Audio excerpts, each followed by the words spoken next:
Alright guys, welcome back to another video, and in this tutorial what I want to do is I want to talk to you guys about sorting. How to arrange elements in your array from either lowest to highest or highest to lowest. And unfortunately in C there's not a built-in function to do that, so we need to make our own. And there are many different techniques that you can use to sort things. I'm just going to be showing you guys a really simple example. It's called a bubble sort. So we're going to be creating a random array or excuse me, an array of random numbers. We'll say like 10 numbers or something, and then we'll sort it so the lowest or the smallest numbers are at the top, and it goes from small to big or low to high, whatever you want to call it. So let's go ahead and get started. I just put int I, temp, and swap. So basically we're going to start with three integer variables. This I, of course, is just a counting variable whenever we use our loop. This temp, whenever we switch one number with another number, if we just try to switch it all in one shebang, then one of the numbers is going to get overwritten. So that's why we need this temp variable. It's temporarily going to store a number, and this swapped is either going to be 0 or 1, and it just keeps track of when basically when we're done sorting our list. You guys are going to see later on. So now, just to keep things simple, I'll put how many.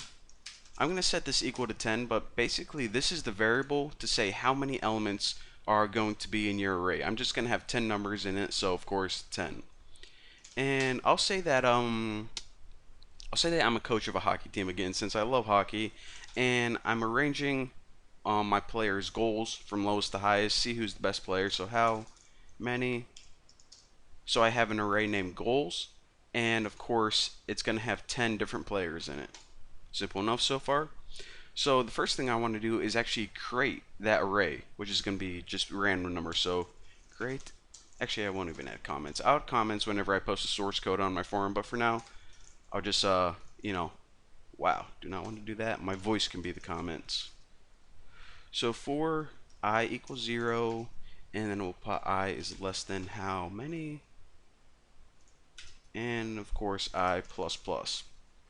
So this array is going to loop 10 times, and for each loop all we're going to do is take that element and fill it with a random number, and we already learned how to generate a random number.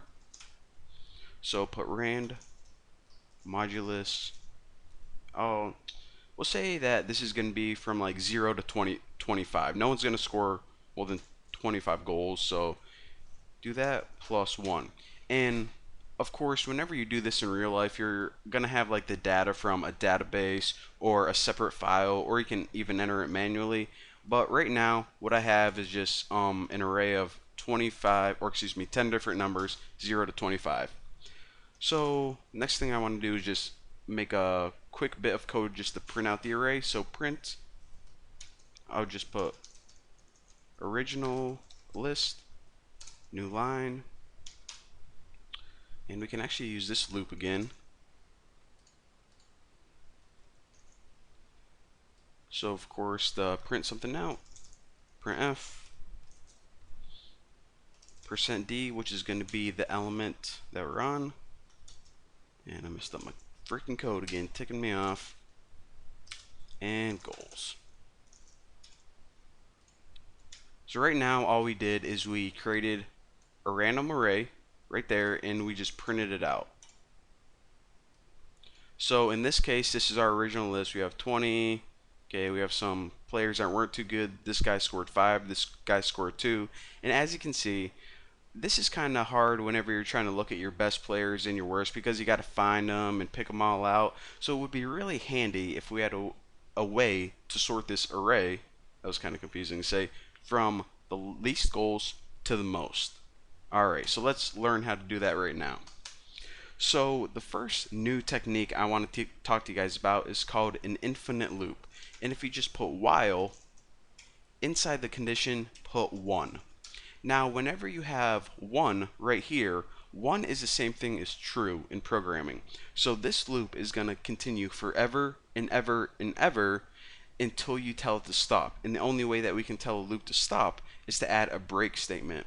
So essentially what we're going to do is we're going to say keep sorting this list and sorting it and sorting it, and when it's finally sorted, we're going to add that break statement, and it's going to say, okay, Now it's time to quit, and I'll show you guys how to add that, or where to add that break statement later on.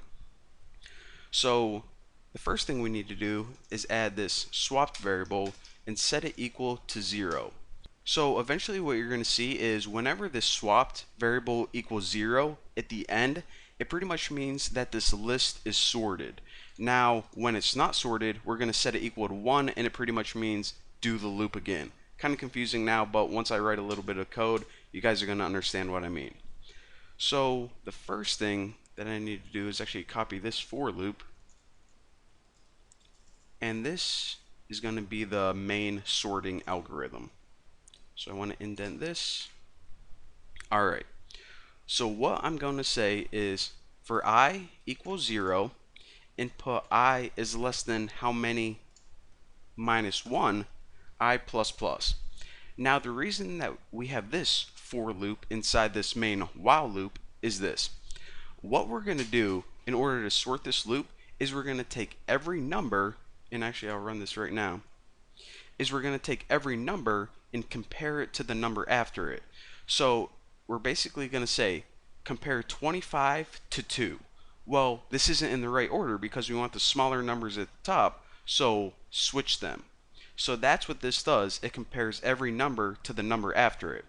So that's why I added this -1, because the last number, this 10 right here, it doesn't have anything after to compare it to, so we can't just go I is less than how many. So what this -1 does is it stops at the second to last number, so every number is going to have something after it. So the next thing that we need to do inside this for loop is this. So like I said, the essence of this program is pretty much going to take every number and check the number after it. And if the number is bigger after it, or excuse me, if the first number is bigger, then it's going to swap them. So I'll show you guys how to do that in code.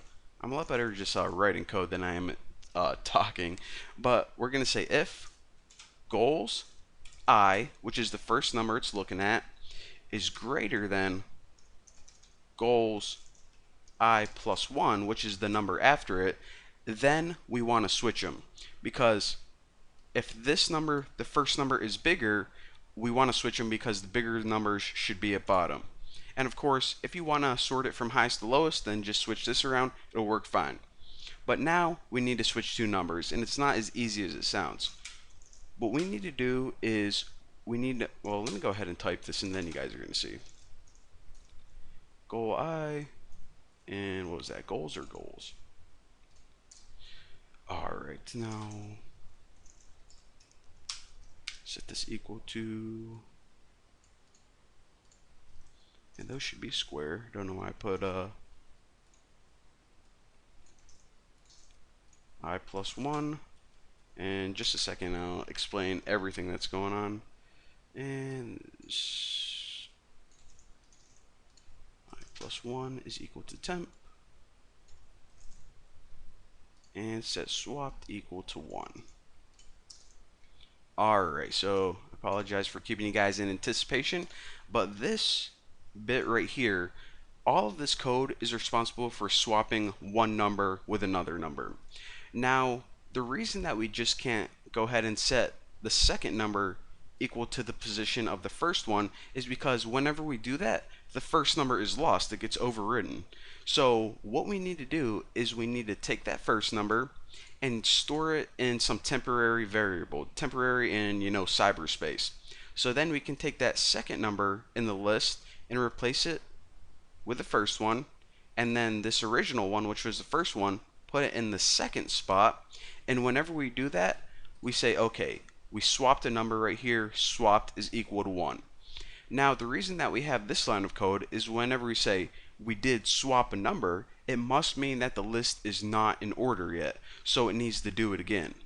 So you see how your for loop is right here? Right outside this for loop, we need to add one more condition, and that's if swapped is equal to 0, then that's when we need to add that break statement.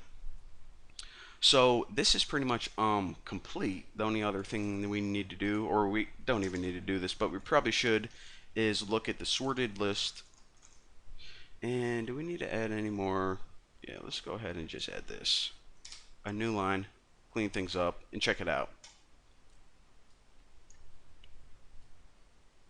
So this was the original list, 24, 10, 12, 8. Obviously not in order. And at the end, we get a nice sorted list. Small numbers at the top, big numbers at the bottom. Boom, check it out. And let me guys talk you through this code one last time. So up here, you know what's going on. We just created a random array of 10 elements, numbers 0 to 25. We printed it out right here. So this was the original list. Now, what this hunk of code does right here is the main meat of this tutorial. This variable just checks, is the list sorted or not? So I probably should have called this sorted, but swapped works just as well. Now, the only time that it's going to be equal to 0 is if it is in order already. If it's not and you swapped elements, then it's going to set it equal to 1. Of course, do the loop again.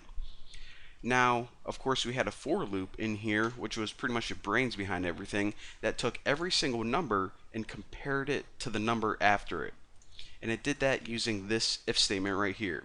And said, okay, if the first number is bigger, change them around. If not, leave it be. And if it got to the end of the entire list and it didn't swap any numbers, well, then that means that your list is in order and you're good to go. So once that happens, we just printed out the sorted list and boom. So I know that bubble sorts are kind of confusing at first, and like I said, there are a million different sorting techniques. Not like there isn't one that's the best, but this is probably the easiest one to understand, even though it seems kind of confusing at first. But if you don't quite get it, then just look at the code, break it down piece by piece, and after a couple minutes, you guys are going to understand exactly what's going on. But for now, thank you guys for watching. Don't forget to got a freaking whooping cough. Don't forget to subscribe, and I'll see you guys in the next video.